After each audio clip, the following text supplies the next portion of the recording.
All right. Say the Boche have gone. Colonel Mackenzie is in command of the 2nd. Attack the line shortly after dawn tomorrow. They have no...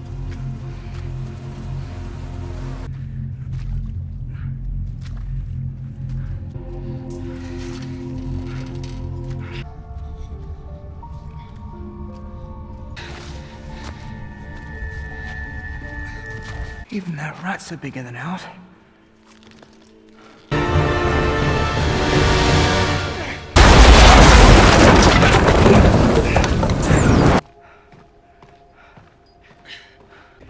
Did you hear that story about Wilco? How he lost it?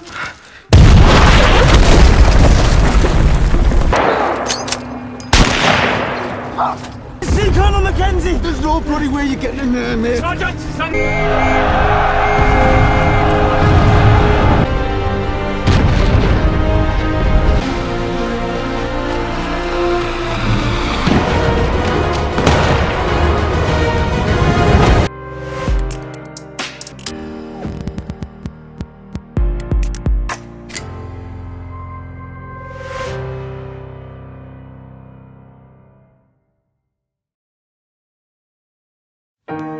Hai, howdy doody, apa kabar semuanya para movie lovers dimanapun kalian berada. Oke guys, terima kasih telah mampir di channel Scanon Clips. Di sini tempat nongkrong terbaik untuk mencari info tentang resensi film. Pada kesempatan kali ini saya akan membahas mengenai latar belakang film 1917.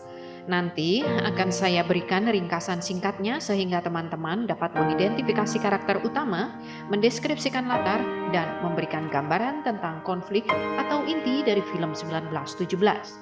Banyak footage yang cukup menarik di dalam film drama perang kali ini. Jadi, jangan lupa ya guys, di like, comment, and subscribe jika kamu suka dan mendapatkan pengetahuan dari konten video ini. Oke, lanjut.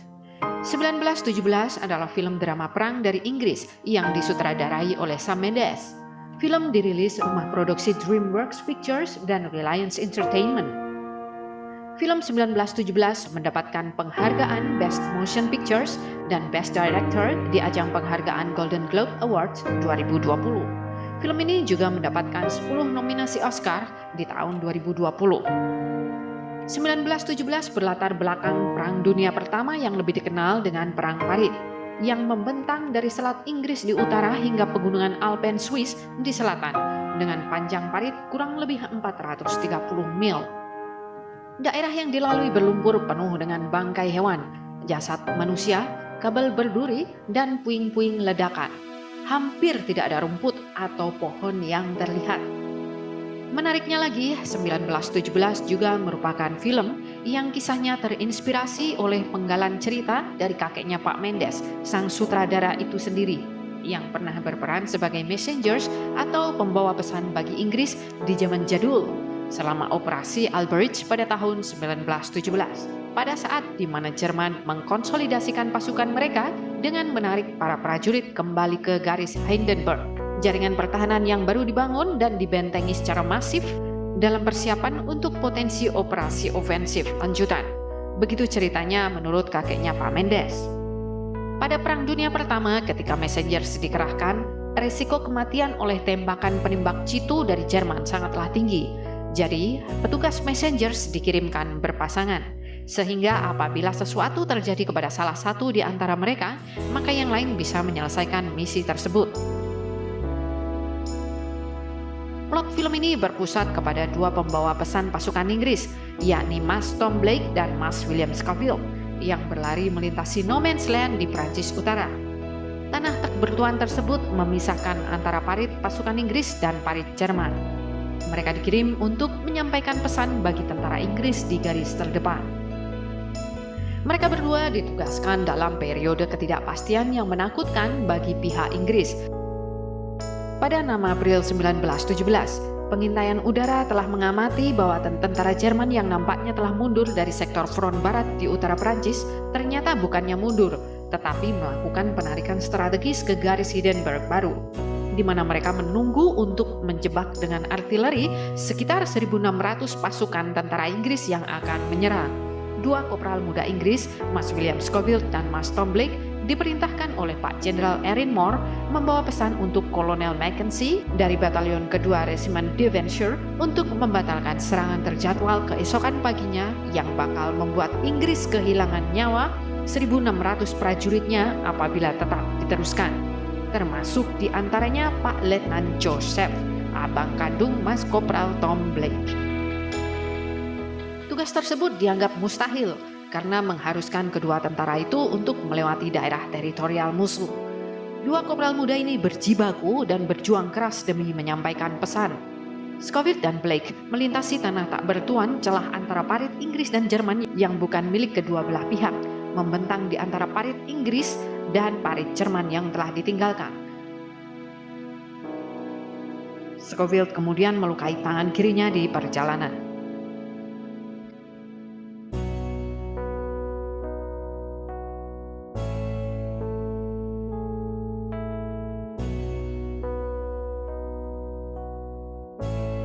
Mereka dapat mencapai parit Jerman yang ditinggalkan.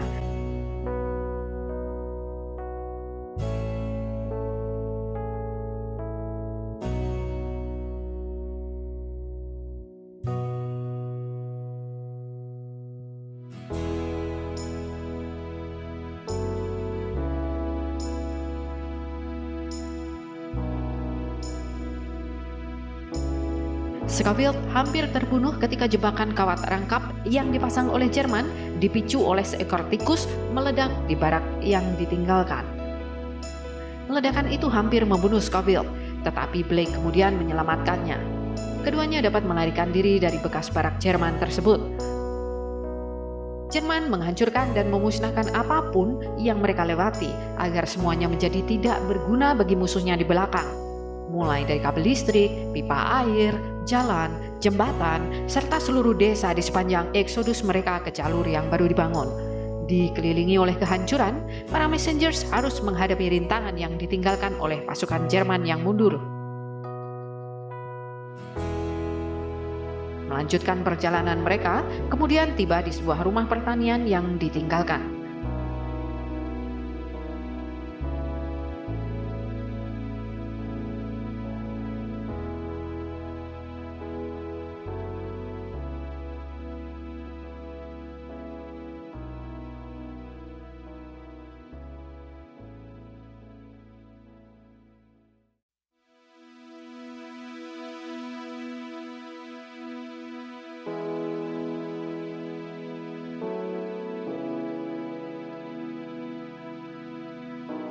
Mereka melihat pesawat Jerman ditembak jatuh dalam pertempuran udara dengan pesawat sekutu.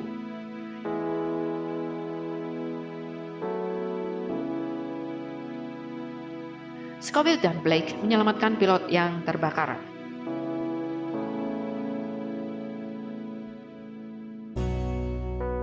Tetapi sayangnya ternyata pilot menusuk Blake. Pilot tersebut ditembak mati kemudian oleh Scofield.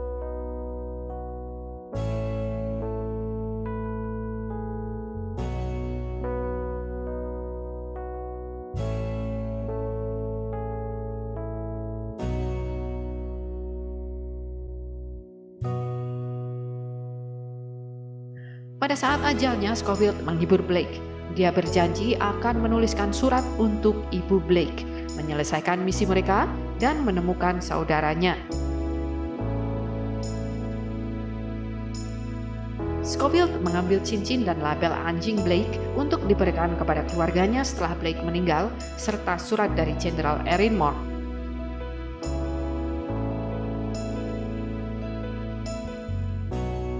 Dia kemudian ikut perjalanan truk unit Inggris yang lewat. Jembatan kanal yang hancur dekat Echo Saint Main mencegah truk Inggris menyeberang. Scofield memilih untuk berpisah dengan mereka. Scofield melintasi apa yang tersisa dari jembatan untuk menyeberang dan mendapat tembakan dari penembak jitu. Mereka kemudian saling menembak, maju masuk ke rumah menaiki loteng tempat dia ditembaki. Saat bertemu dengan penembaknya, mereka berdua saling menembak secara bersamaan. Sang penembak jitu akhirnya terbunuh, sementara Scofield sendiri terkena tembakan di helm yang kemudian membuatnya pingsan. Dia sadar kembali di malam hari dan menemukan kota telah terbakar.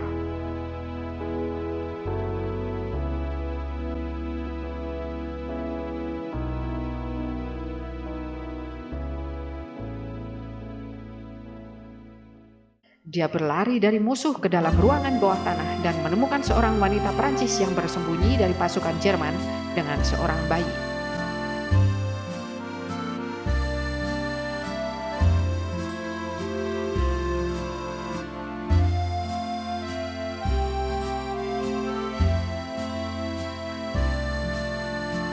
Wanita itu kemudian merawat lukanya.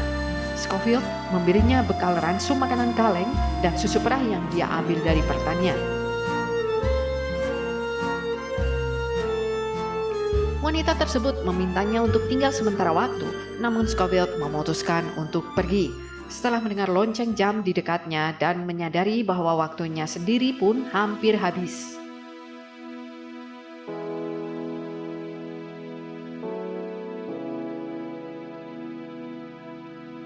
Bertemu kembali dengan tentara Jerman, dia mencekik satu tentara Jerman sampai mati dan lolos dari kejaran dengan melompat ke sungai.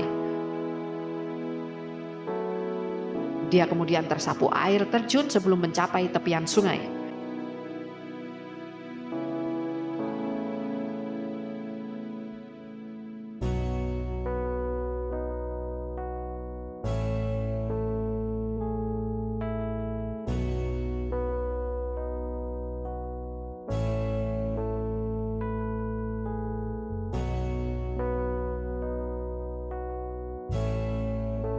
Dari sungai dia naik ke tepian sungai dan menemukan dirinya berada di hutan di mana batalion kedua sedang mempersiapkan serangan yang coba dibatalkan oleh surat perintah dari Jenderal Erin Moore.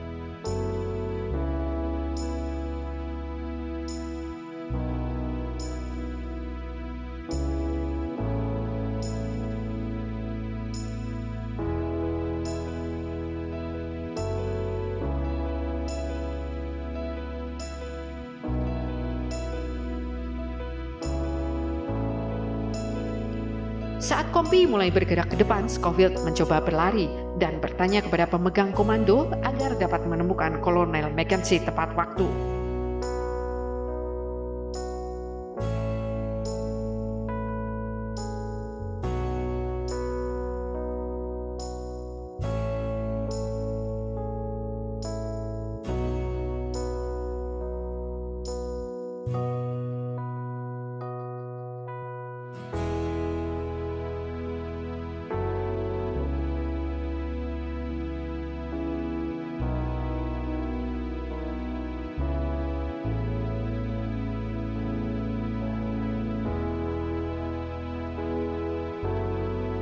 Menyadari bahwa parit terlalu ramai baginya untuk mencapai Kolonel Mackenzie, Scofield berlari cepat melintasi medan perang terbuka yang sejajar dengan garis parit Inggris, tepat pada saat infanteri memulai serangannya.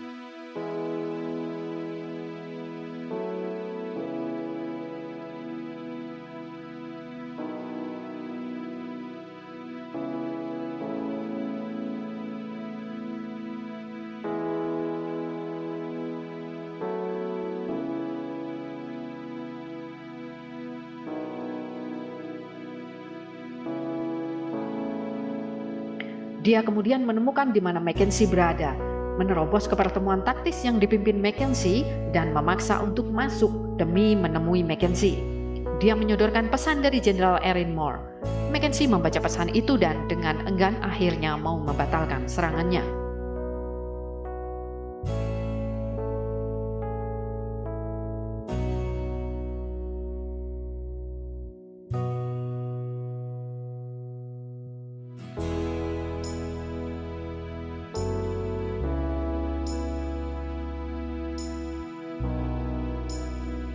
Scofield masih memiliki pesan dari kawannya Tom Blake untuk mencari Joseph Blake.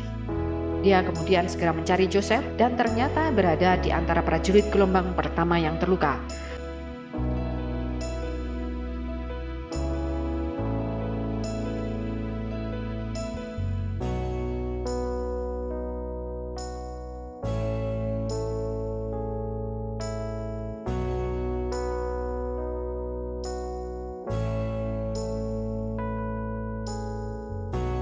Scofield memberitahu Joseph tentang misinya bahwa saudaranya Tom telah meninggal. Ia kemudian meneruskan cincin dan label anjing milik Tom ke tangan Joseph. Joseph sangat sedih kehilangan saudaranya dan berterima kasih kepada Scofield atas usahanya. Scofield meminta untuk menulis kepada ibu mereka tentang kepahlawanan Tom, yang kemudian disetujui Joseph. Sebelum menulis, dengan kelelahan Scofield duduk di bawah pohon, membuka dan melihat foto istri serta kedua gadis kecil anak-anaknya yang sedang menunggunya di rumah. Baiklah pemirsa, nantikan kembali ulasan Scanlan Clips pada tayangan berikutnya. Siapa tahu ada film yang menarik menunggu kamu beserta karakter favorit kamu di plot film mendatang. Sampai jumpa pemirsa.